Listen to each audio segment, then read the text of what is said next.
Hello there, my fellow nerds. I am the keeper of this otaku crypt. My name is Joshy T. For those of you who might be new here to us and what we do, and more specifically to myself, I have been an anime fan for basically 20 years. The earliest memory I can conjure is an episode of Gundam Wing. As a result of living a lifetime as an anime fan, I have accumulated quite the collection of figures, manga, posters, but most importantly, an extensive DVD collection of anime. And as such, I consider myself a bit of a curator of these artifacts of animated media, which brought me to creating this new little segment which we are calling Anime Archaeology. Since viewing anime online through various streaming services like Crunchyroll, or directly from the licensors like Funimation, not only because of the expedience, but also because we gain a massive library of stuff to watch. But since I do come from a generation of anime viewer that remembers it being difficult to find anime to watch, originally we were watching on VHS tapes, and then later with DVD, I've come to hold a bit of a strange reverence for the hard copies of stuff. But like I said, watching anime online had become easier, and I've fallen into it too. It is a good thing. But it has brought me to an interesting opportunity. But it brought me to this opportunity to highlight, educate, and just reminisce about more classic anime titles. And so this segment will involve me randomly selecting something out of my old anime collection and just talking about it. And I'm excited to do this simply because, one, some of these shows I haven't watched in a while, and two, the retrospect on them is sure to be hilarious. I'm very curious to see how many of these shows I pull out of those bins and go, what was I thinking?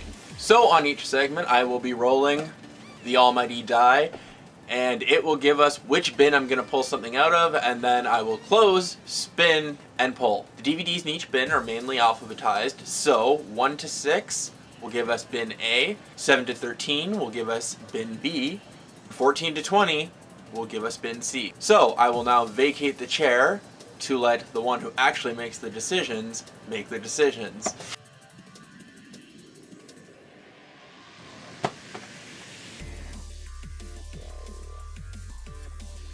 And lo and behold, lucky number 7, which means that we will be pulling a title from the B bin, so let's go grab it. Alright, so we have our B bin here. I will be giving this a couple spins, close the eyes, randomly pull something out, see what we get.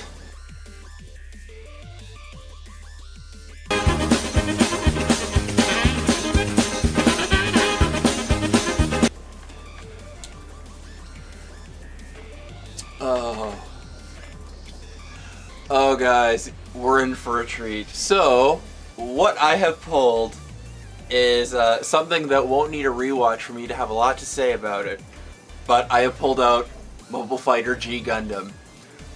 Shocking that I would somehow pull out a Gundam title considering I have way too many of them, but this will be a special case. I've talked about this show on some of our podcasts because in the Gundam pantheon, it is quite singular in its ridiculousness.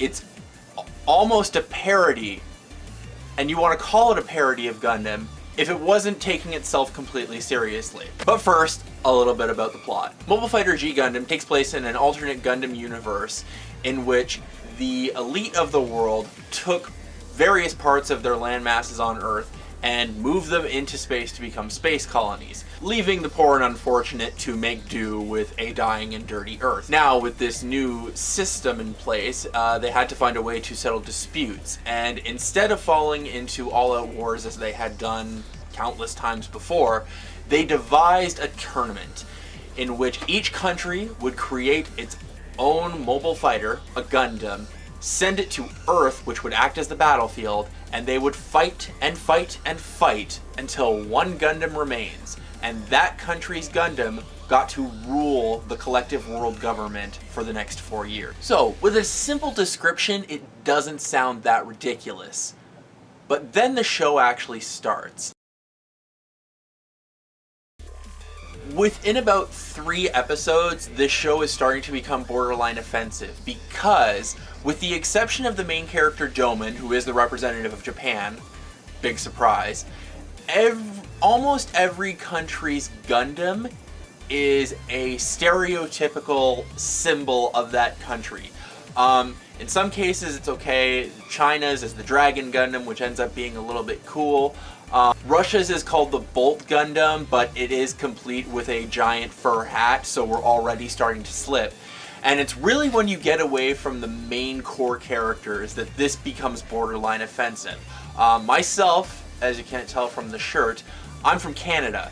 And what, of course, do they do to the Canadian Gundam pilot? Well, first of all, they make him a lumberjack. No joke.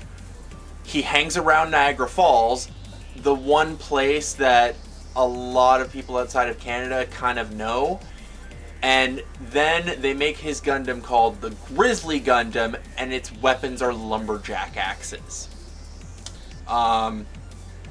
So you just didn't want to give us a chance on this one. He's gonna fight the guy with a laser sword and a hand that can melt planets, basically. Shining Finger!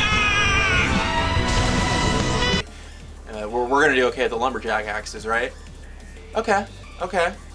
What about Neo Norway, though? Do you think their functional Viking boat attached to their Gundam is going to be practical? No? No, me neither. In addition to this, Mobile Fighter G Gundam also made a lot of mistakes in character. One, having kind of a Sasuke-esque main character who's mainly mopey and then just shouts at the right time to unleash some amazing attack. But also the thing that bothers me when coming back to G Gundam, your only significant female figure is main character Doman's partner, Rain, who is responsible for the maintenance of his Gundam and stuff, but she is constantly a damsel in distress. Which I want to say was about to change because of Gundam Wing coming around and having very strong and very active female characters, but I can't say that it was until Gundam Wing that had to happen, because a lot of the Gundam series from the 80s had some really great female lead figures. But this one just took them and reduced them to a damsels in distress who occasionally can help you out with something, or even worse, in the case of one character, they're just reduced to a bunch of cheerleaders. And on top of that, for a show rooted in this much ridiculousness, it goes on for quite a while, almost making that 50 episode kind of standard Gundam length, which really you didn't need to do. They kind of came up with a lot of useless subplots just to, I don't know, have more fights. It's like the guys who created this show just really wanted to take shots at other countries and do it with robots. But the irony of ironies with all of this, no Gundam collection is complete without this, because every great franchise needs that one turd. And amongst the Gundam pantheon, this is clearly the big steaming turd of the Gundam family. And where the value in this show lies is, one, having to talk about this, the sheer fact that it existed and telling people who haven't heard about it is hilarious. I love doing it, and I'm kind of glad I got to do this on video for you guys. And on that note, great thing to get a bunch of your friends together and just laugh your asses off at. As with many movies, shows, or in this case anime that are sometimes campy or just too ridiculous, Mobile Fighter G Gundam is a show that you just need to watch because it's that bad. And I recommend that you watch it for those reasons alone. Do not expect a great Gundam title out of this. It was just at that time when I think they were experimenting with stuff, and then the next Gundam series to come out was Gundam Wing, which is arguably one of the best. So thank you everybody for tuning into this first episode of Anime Archaeology with me, Joshy T. I hope you guys enjoyed it, and if you did, leave your comments below. And if you have seen Mobile Fighter G Gundam, leave me your thoughts on it. Do you agree with the ridiculousness? Do you actually like it for some reason that we're missing? Let us know in the comments below, and remember to subscribe to this channel for all kinds of great video content, including weekly news stories, cosplay feature videos, and all things otaku. So we will see you next time on Anime Archaeology for a brand new dig.